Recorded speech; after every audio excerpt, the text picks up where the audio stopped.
Welcome to the Maximize Business Value Podcast. This podcast is brought to you by Mastery Partners, where our mission is to equip business owners to maximize business value so they can transition their business on their terms. Our mission was born from the lessons we've learned from over 100 business transactions, which fuels our desire to share our experiences and wisdom so you can succeed. Now here's your host, CEO of Mastery Partners, Tom Bronson. Hi, this is Tom Bronson, and welcome to Maximize Business Value, a podcast for business leaders who are passionate about building long-term sustainable value in their businesses. In this episode, I'd like to welcome our guest, Jason Forrest, CEO of Forrest Performance Group, a sales training and recruiting company. I met Jason a few weeks ago when I commented on one of his LinkedIn posts about holding sales huddles daily and sometimes twice a day. Jason immediately reached out and we connected like we were old friends. In addition to his training and recruiting business, Jason is also a writer, 8 books, I think, maybe 9, and he's a sought-after speaker with his wife, Mary. After this podcast, I recommend that you go visit their website, fpg.com, and get a flavor for their dynamic speaking style. So welcome to Maximize Business Value, Jason. How are you? I'm great.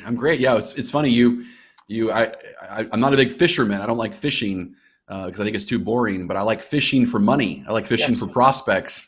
And so what I do, and you took my bait. So what I do is I put these posts up on LinkedIn, and then I look and I go through and look at who likes and comments, and I troll for money. I look for the titles, and then I direct message them. Awesome. I think that's an awesome strategy. And I think that our business owners could learn a lot from that strategy. So tell us a little bit about Forrest Performance Group. Sure. So this is our 10th year of doing this. So I had one simple goal when I started my company 10 years ago, and that's I wanted to be the first sales training organization that could actually change behavior. So most training companies, they can't. There's actually a research out there that says $164 billion is spent every year on training, but 70% fails to ever achieve an ROI. $164 billion.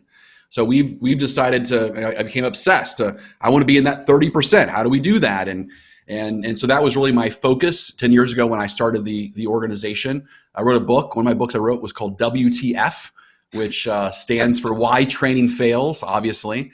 And of course, that's the first thing that I was thinking. Yeah.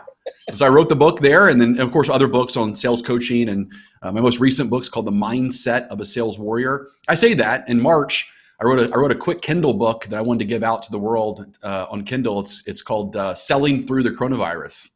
You know what? I'm going to talk about that in a little bit because I want to ask you a couple of questions about that. That's exciting. So what's your background and why did you get into sales training and recruiting?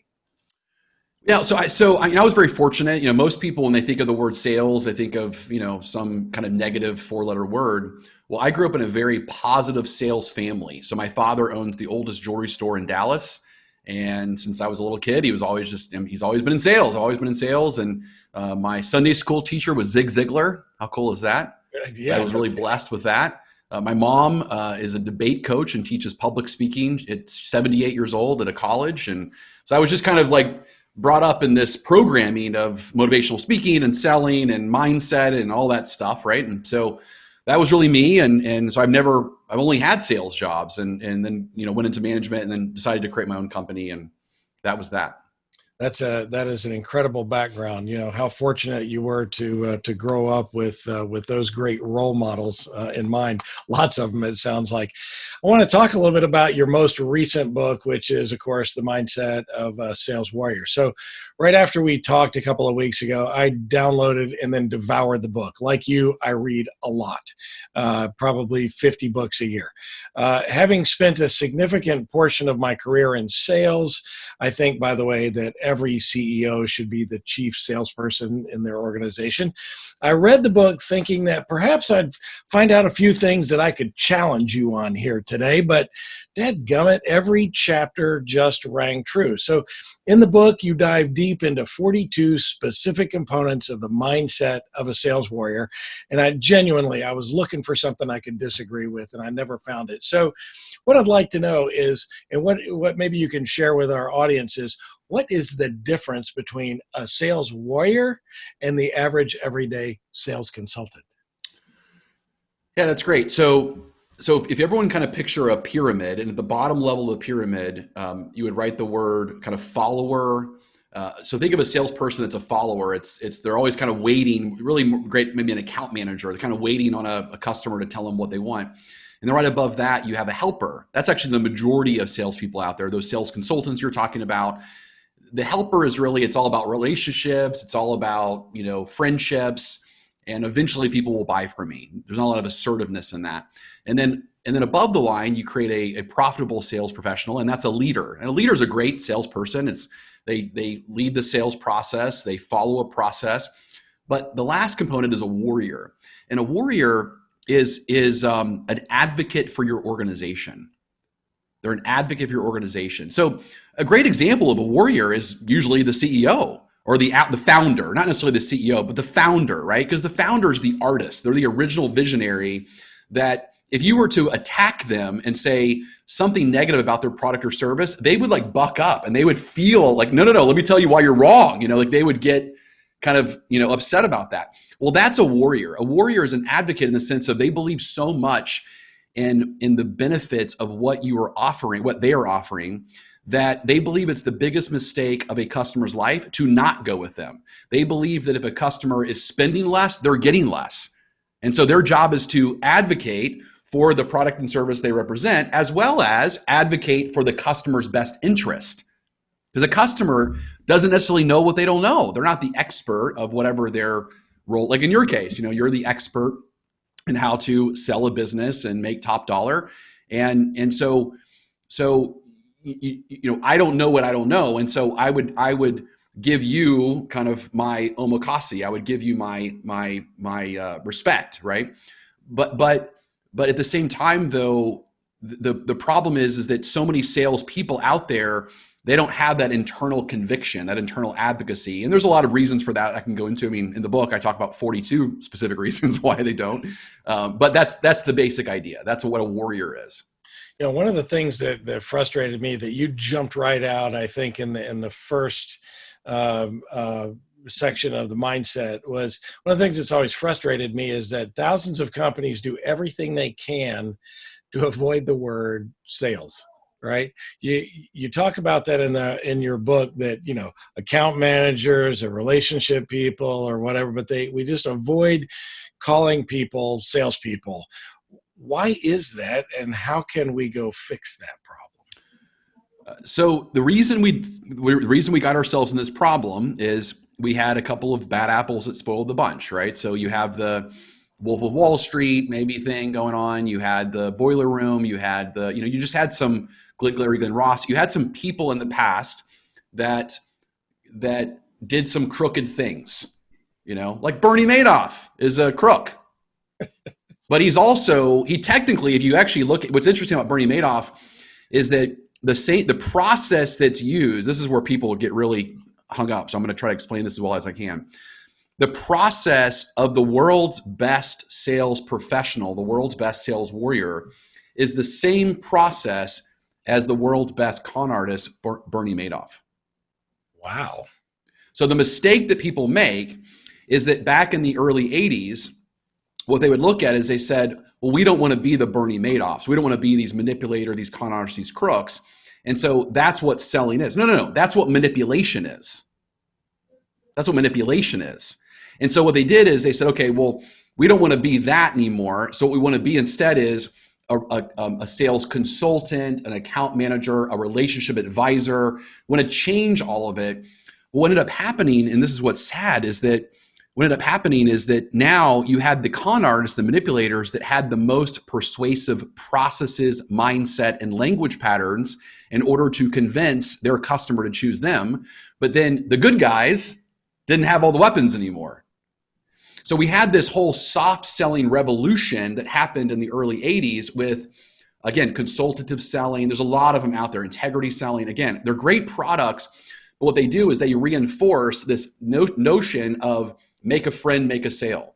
Like there was a person during COVID that I got in kind of a fight with on LinkedIn, and they came out and they said, right now, all these people that are selling, stop selling and start helping. And I came back on kind of a tear on LinkedIn and I said, you're creating role rejection in salespeople. Because what you're saying is, if I sell you, I'm not helping you. That's the presupposition there. If I sell you, I'm not helping you. Well, my belief system is, if I know you as a customer, if I know you intimately, what you're looking for, what you're trying to accomplish, what pain you're moving from, what life improvement you're moving towards, what ambiguity is keeping you from making those decisions, well, it's my perfect right to sell you, to convince you in doing something that's obviously in your admitted best interest. Like, that's my perfect right. So selling is to help. But you see, we got ourselves in a real big kind of problem is the situation we're in. So I'm trying to cure all that. I have a personal mission that I want on my tombstone, that Jason Forrest moved the needle on bringing back the pride, purpose, and respect professional selling. Yeah, that's, as I think you even pointed this out in the book, when I used to do sales training in the businesses that I've owned through the years, one of the first things I ask when you hire a new a class of recruits, if you will, I said, what was your family's reaction when you went home and told them that you're a sales representative? That's it. And that's horrible. Why would you do that? I think your wife actually told a story about that in the book. And sales is an honorable profession. And good salespeople are bringing solutions to their clients, and so I just wanted to attack that head on. In your book, you also the mindset of a sales warrior. You talk about 4 leashes that hold salespeople back. Can you share those with our audience? Sure. So the best way to understand the leash concept is this kind of overarching formula I created called the performance formula. So performance equals knowledge minus leashes. So performance is what a person does. Knowledge is what they've been taught to do. And a leash is any charge, mental resistance, chokehold that holds them back, limiting belief that holds them back from executing on the knowledge. So I'll put it in your world, right? So you give people a, whatever it is, 12-step strategy, on here's the plan in order to sell your business at top dollar by X date. Well, what percentage of people do not do everything you tell them to do every single second you tell them to do them? What percentage? That would be high. Okay. So those are the leashes. Now I've identified 4, and the 4 are: 1 is self-image. I don't have the confidence, the self-worth in order to pull it off. The second is a story. It's something outside of them. So the stories we're hearing right now are, well, people just aren't going to buy during the coronavirus. They're not going to buy during the coronavirus. Well, that's just a made up story. They just made that up. Or I can already tell you, Jason, that customer's just not going to buy based on like the interview questions I've had and how they look and how they're talking to me. So there's some sort of sales whisperer, like they got some sixth sense that I don't know about, Right. And then the third is reluctance. And there's actually 16 different types of reluctances that a person could have. But a reluctance is a fear. I don't want to come across too pushy. Selling to your friends and family is different. I can't sell over the phone, whatever. Those are reluctances. And then last is a rule. And a rule is anything I need to see, feel, or hear to give myself permission to engage. And so the rules we hear a lot right now are, it takes, like, this is a dumb one that I heard from one of my competitors. Well, you can't put together a proposal until you've had conversations with 3 people on 3 levels of the organization. That's one of my competitors teaches that. Well, really? I was just on a sales call from a cold lead that I just had before this podcast, and I'm presenting a proposal to him on Monday. So on my second conversation, and the only reason why I didn't do it today is because I had to get on this podcast. So that's the only reason. Well, hey, I'm sorry. I don't mean to be the director of sales prevention for you. But I would have done it. You know what I mean? So rules are these dumb things that we come up with that prevent us from selling. So another rule we have right now that we hear in sales is this whole COVID thing has been a disaster because, my whole sales process is face-to-face. And now I can't go face-to-face. I can't travel across the nation and have all these big, huge expense cards to take people out to ball games. So because I can't do that, I can't make my quota. Well, that's a rule. There's no evidence to prove that to be true. And so those are the 4 types of leashes that prevent people from the knowledge. So the knowledge in my world would be like, hey, ask every customer what holds you back from choosing XYZ. Well, why don't you do that?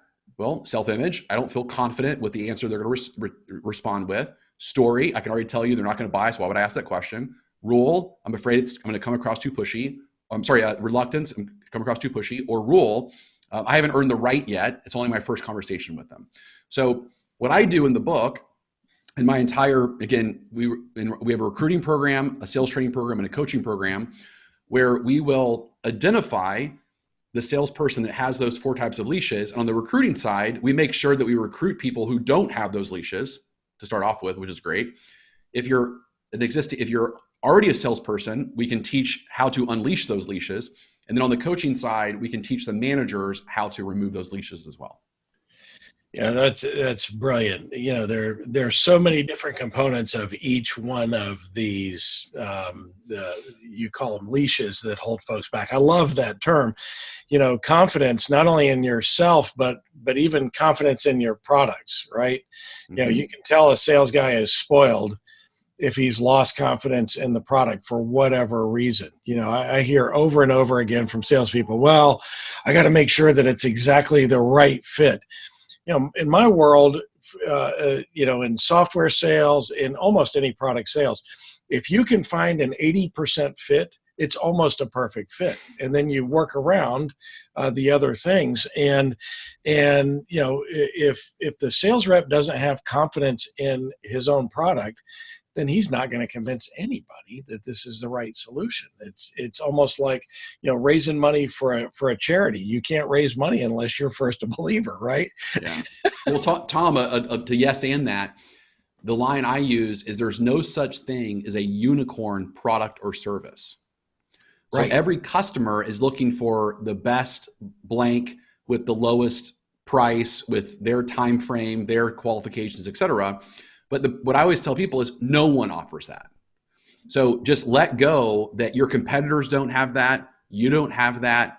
So your job as a sales professional is to show them and convince them that you have more of what they're looking for than anyone else offers for the best overall value. Like that's the best that you can do. And that's the best the other salesperson can do. And that's really the game of selling is no one has the perfect unicorn and everyone's trying to convince the customer that ours is the best of the options that are out there, you know? Yeah, exactly. You know, the other thing that I run into so frequently is reluctance to ask for the order, right? Yeah. And that's, you know, one of your leashes is that reluctance.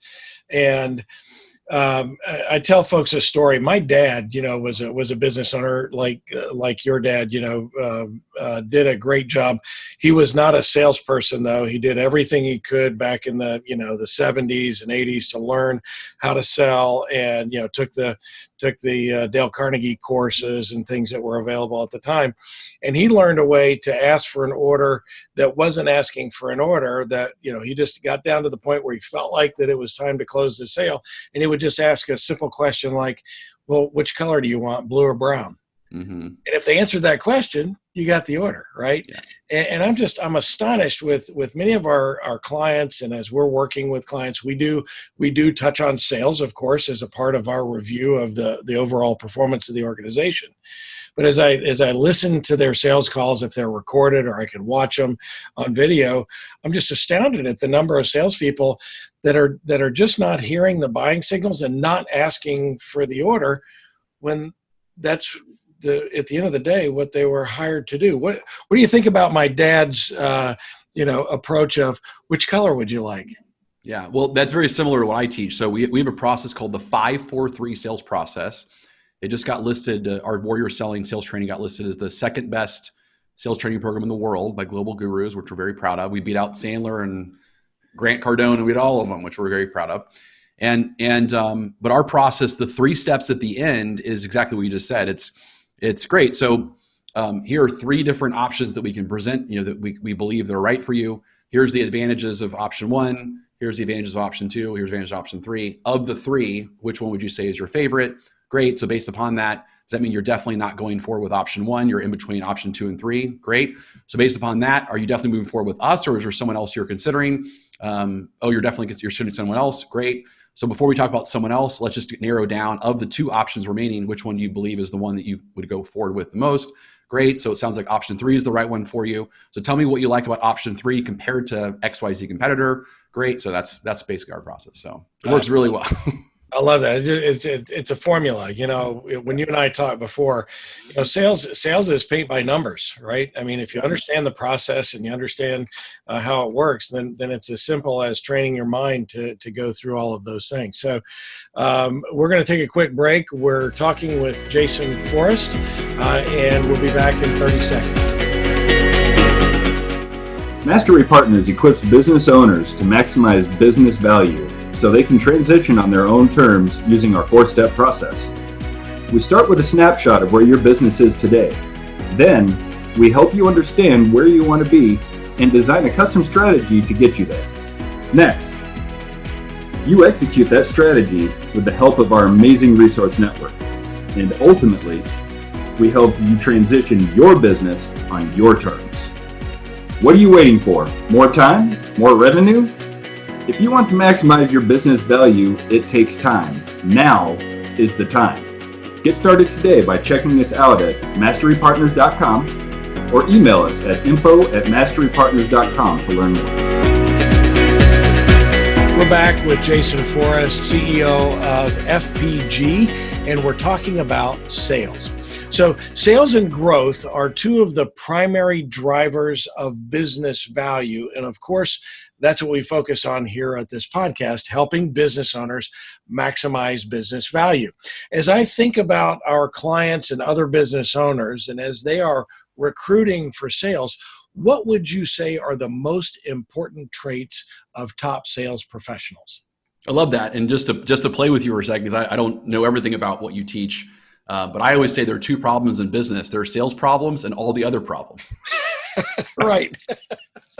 I also tell people that look, we're a 4-time best place to work culture in Fort Worth out of 80,000 businesses. So I believe in culture. I believe in operational excellence and all that great stuff. But I always tell people, man, it is a lot more fun to have a retreat to talk about our vision and mission and values and culture when we've got revenue. Yeah. Like that stuff's not fun unless you don't have revenue. So anyway, so going back, so we pivoted.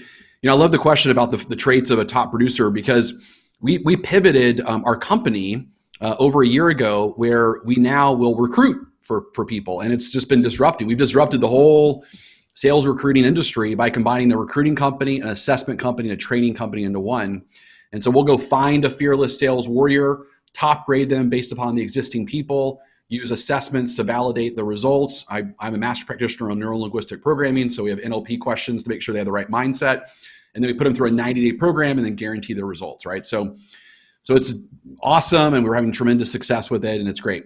The 4 traits that I look for, though, and everyone can go, if you don't want to hire me, you can just go look for these 4 traits. So the 4 traits that we look for, it's just think of the word Gump. So my last name is Forrest. Think of Forrest Gump. Run, Forrest, run, right? So Gump. So think of Gump. G stands for goal-oriented. Yeah. U stands for unleashed, which we've already talked about that one. We'll talk about it more. U stands for unleashed. M stands for motivated. And P stands for procedural based. So you got to have more Gumps in your organization. So let's go to the first one. So goal-oriented. Goal-oriented is a salesperson that wakes up every morning, a sales warrior that wakes up and says, okay, I'm going after these 5 accounts today. These are my hot accounts. Here's how I'm going to get in front of them. Here's my strategy. Here's my pursuit. Here's my why. Here's where I'm stuck. Hey, boss, can you help me out with such and such? They wake up every day so dialed in. The opposite of that is your typical account manager, which is, hey, tell me what your focus is today. Oh my God, I got like 900 emails that I got to respond to. And I got so many accounts that are just asking for things. My boss wants me to do this report. I got to get the CRM cleaned up. So all of their goal orientation is towards everything else but prospecting. Okay, so goal orientation is huge. U, unleashed.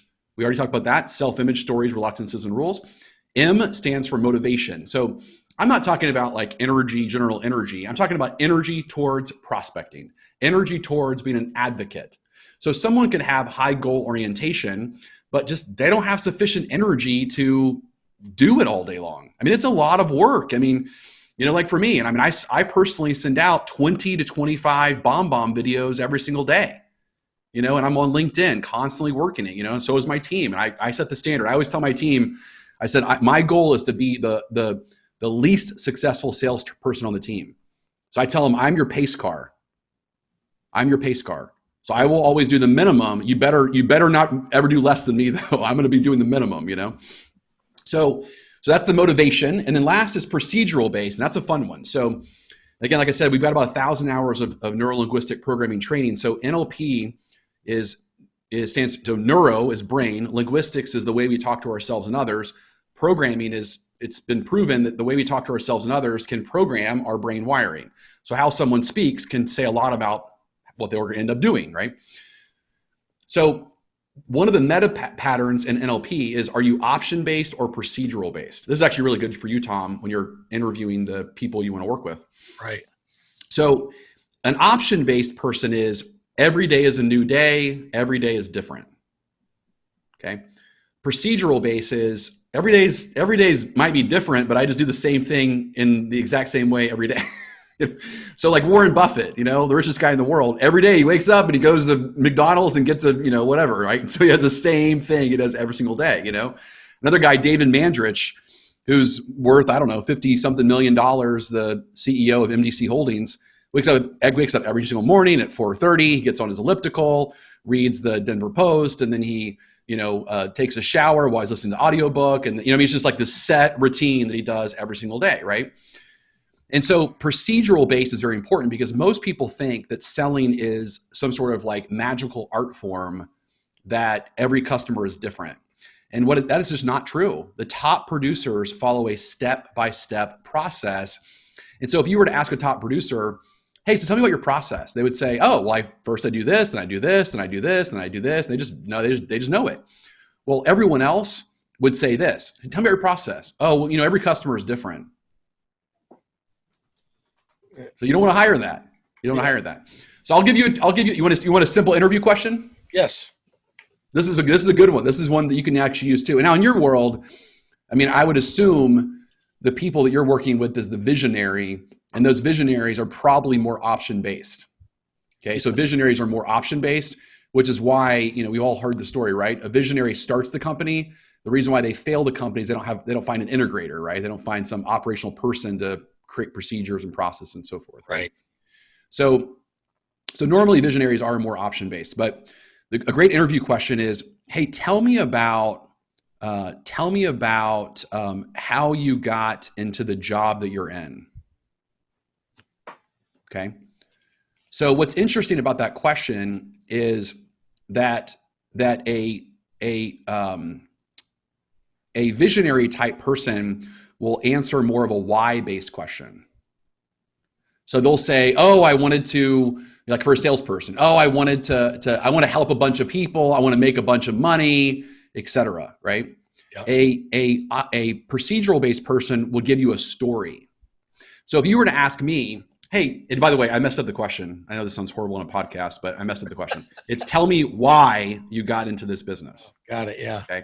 If you say how, they're all going to tell you how. If you say why, then what's going to happen is the option-based person will tell you why, the procedural-based person will tell you how.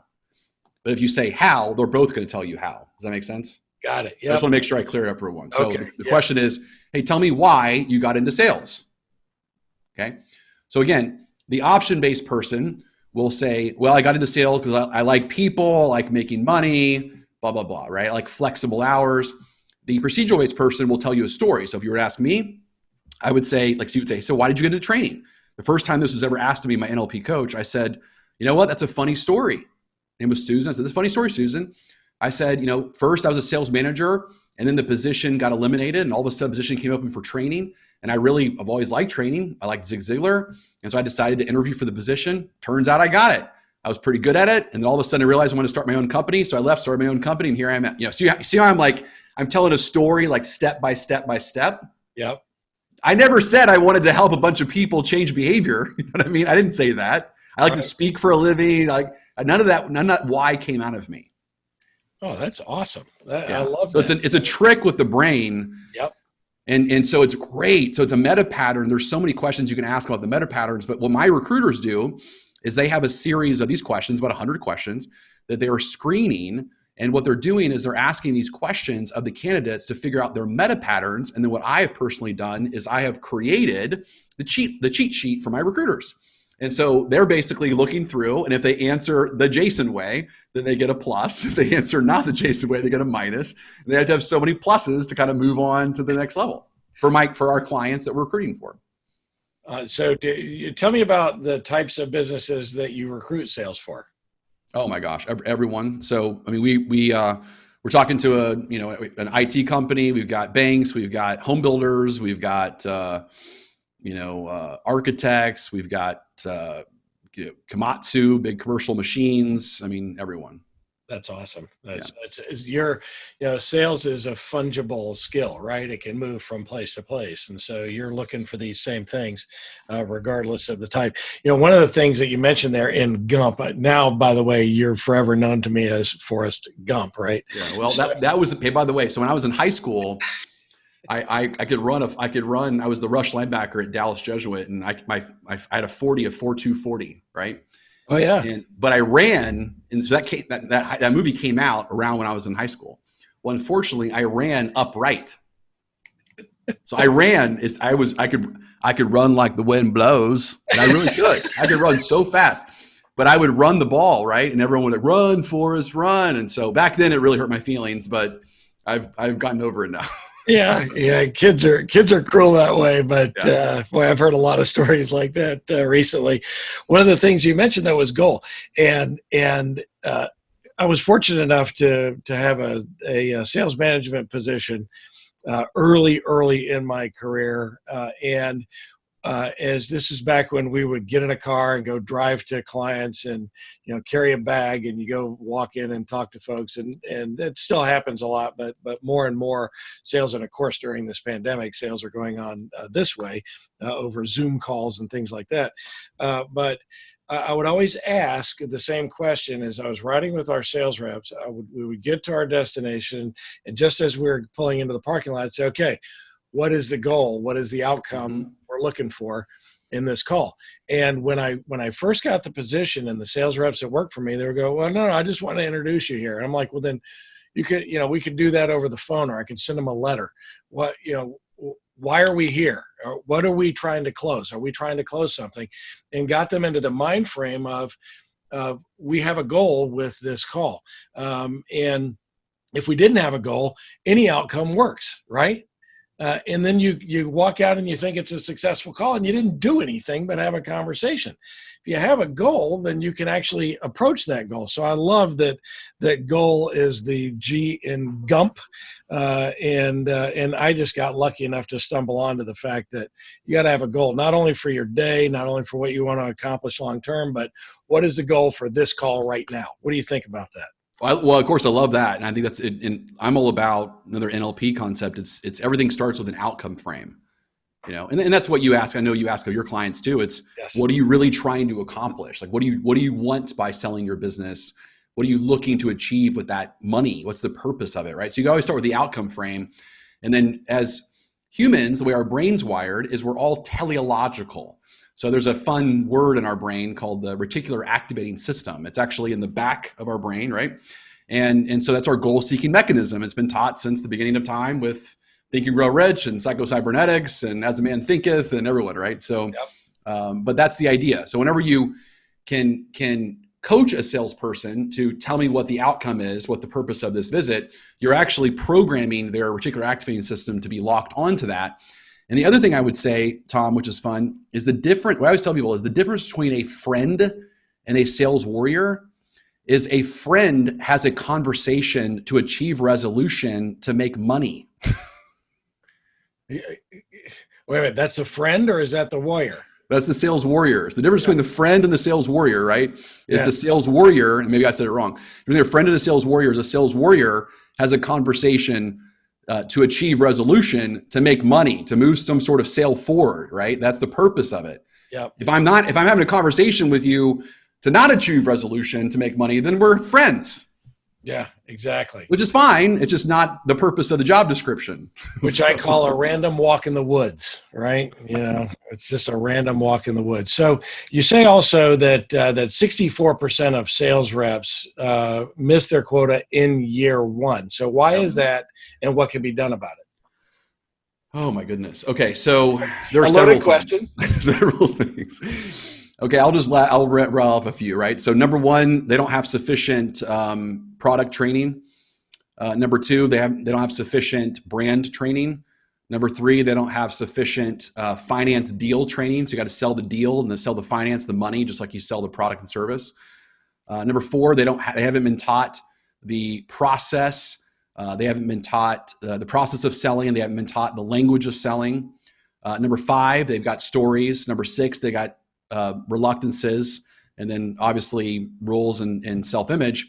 And then the last would be, or a couple of more that come up is they don't have a sales coach. They don't have a Bill Belichick, Nick Saban, Pat Carroll, or Pete Carroll, Pat Summit, that's coaching them, that's doing what you did for your rep of, hey, what's the focus today? What's the purpose of this call? Hey, let's reverse engineer it. Let's talk about how we're going to get there. They don't have that. And so I wrote a book, one of my first books I wrote, which I was very proud of, called Leadership Sales Coaching. And it's because I couldn't find a single book out there on how to teach a sales manager how to be the Bill Belichick of coaching.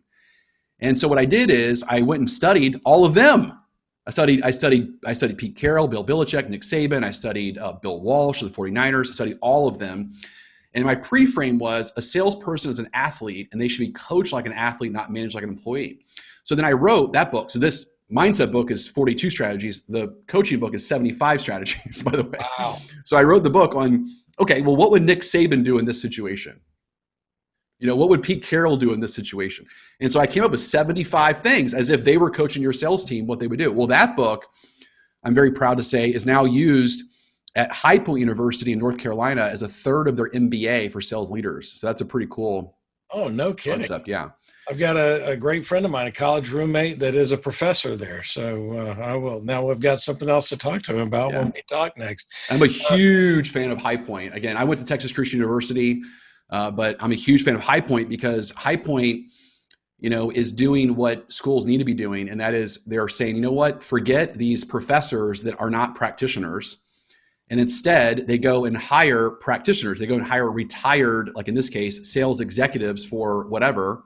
And they said, hey, you're retired now, come teach. And so this one professor, the head of the sales management department, he couldn't find obviously any textbook that was real world. And so he went to Amazon like everyone else does, right? And he found here's my best books on sales leadership. And I just happen to be fortunate to be one of the ones that he chose and teaches from, which is great, That's awesome. I will tell you that for my friend who teaches there, once a semester, he has me come on and do a Zoom call with his class to talk about entrepreneurship. So I do the same thing, Tom, for the sales leadership group. Yeah, that's amazing. I didn't realize that was a prevalent practice there. Yeah. I didn't know either until I just found another person that did it with you. I think that is brilliant. So we're at a pivotal time in history where many, if not most, businesses have been impacted in some way by COVID-19.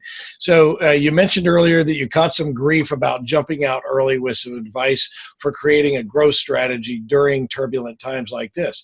So frankly, as many of our clients have discovered, turbulent times like these always create opportunities for those that are ready and looking for it. So tell us again, why did you catch grief over the advice that you were giving, and remind us again what you said about that. So the book that I wrote, I wrote the book in 2 weeks with my writing team. It's called Selling Through the Chronovirus.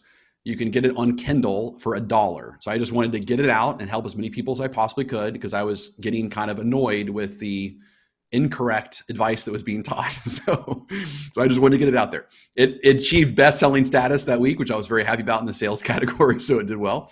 But anyway, so I just caught grief because, again, the underlying belief systems, right? So beliefs are what we think to be true, which drives our emotions, which we feel about things, which drives our motivations, why we do what we do, which drives our behaviors, which is what we do, which drives our results, which is what we achieve.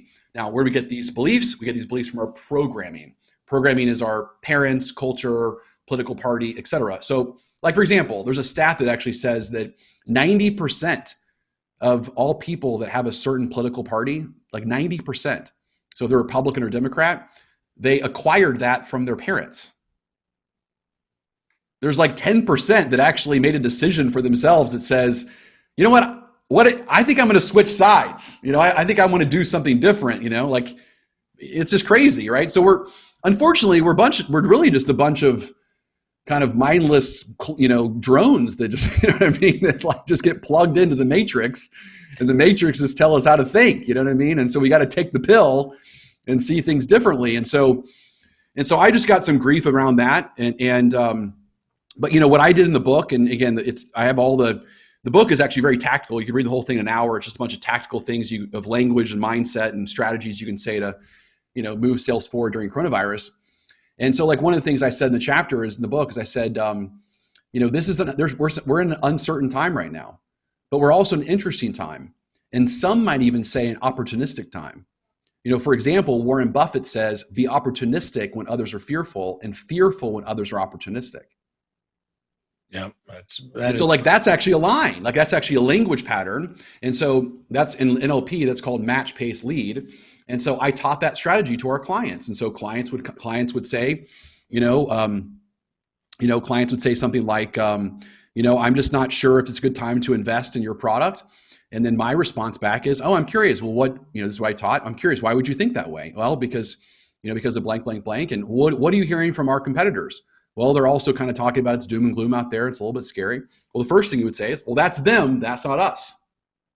We're very successful right now. People are choosing from us because of blank, blank, blank, And so it's teaching these little language patterns that you can use to help provide certainty to customers, to get them to move forward, make decisions. Yeah, I love what you even said earlier is that, how are we separating helping people from sales?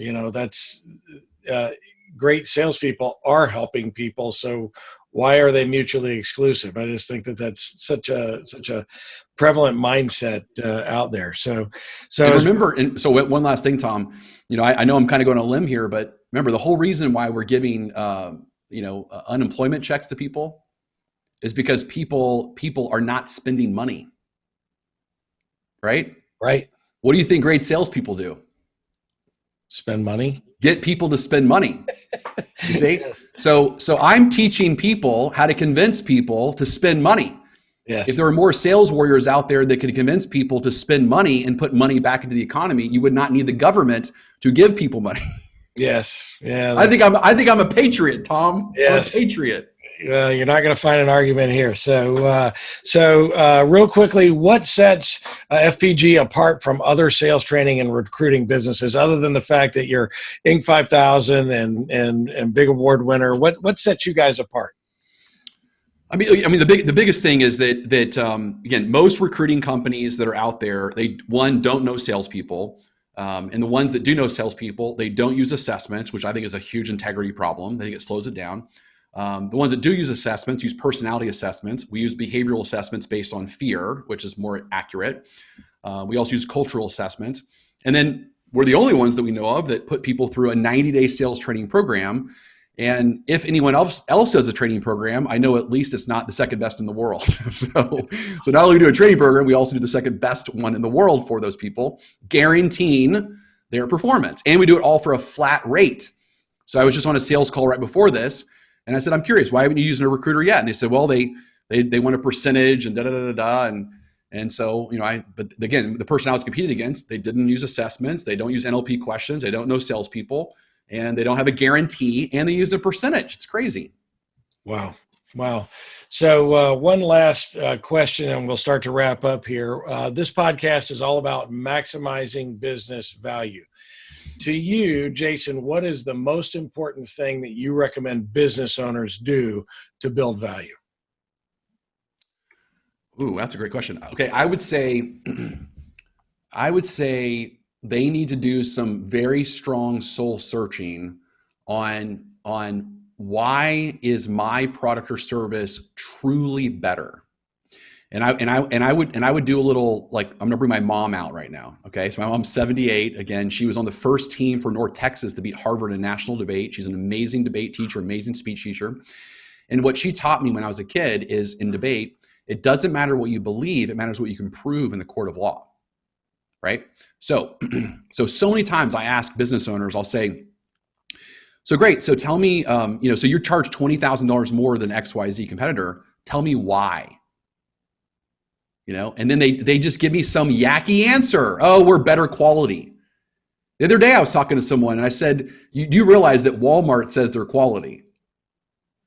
Right. The lowest priced option, I promise you, says quality. Oh, we've got a 30-year family heritage.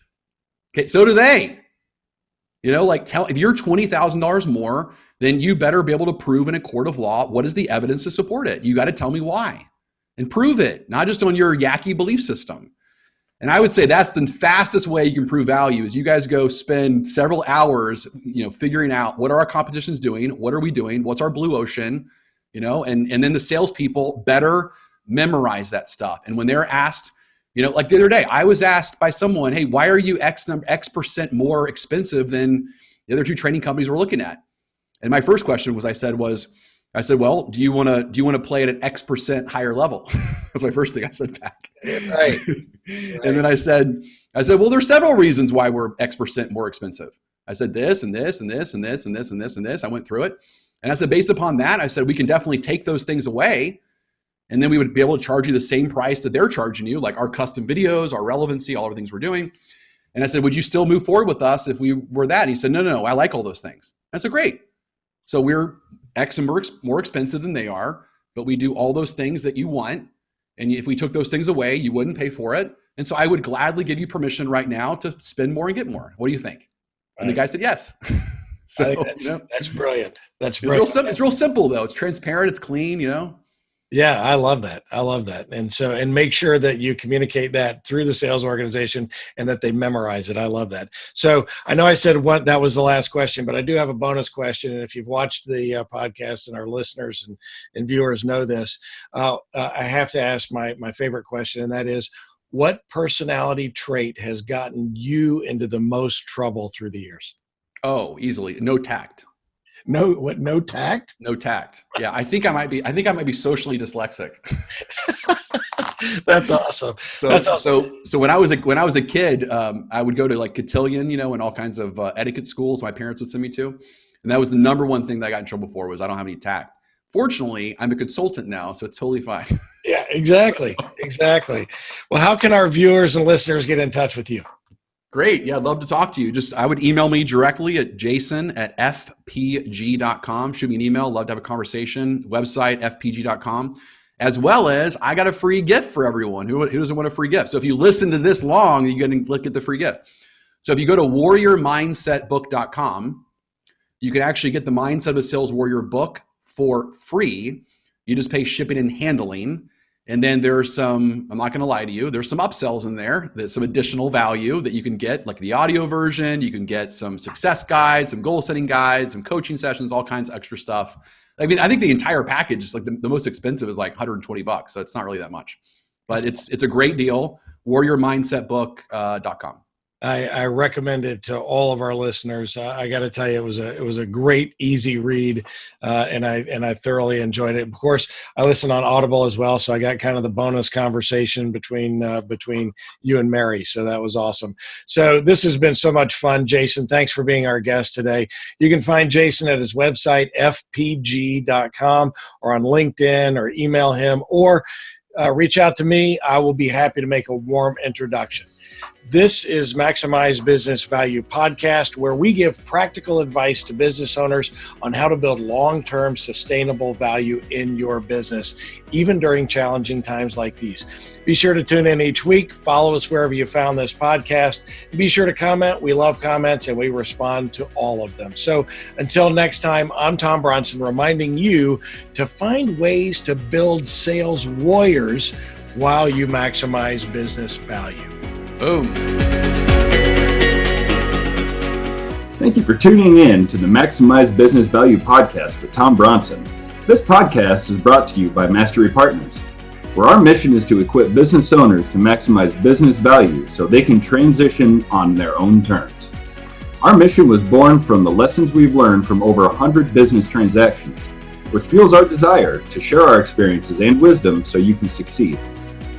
Learn more on how to build long-term, sustainable business value and get free value-building tools by visiting our website, www.masterypartners.com. That's mastery with a Y, masterypartners.com. Check it out. That was perfect. I wouldn't make any changes on that.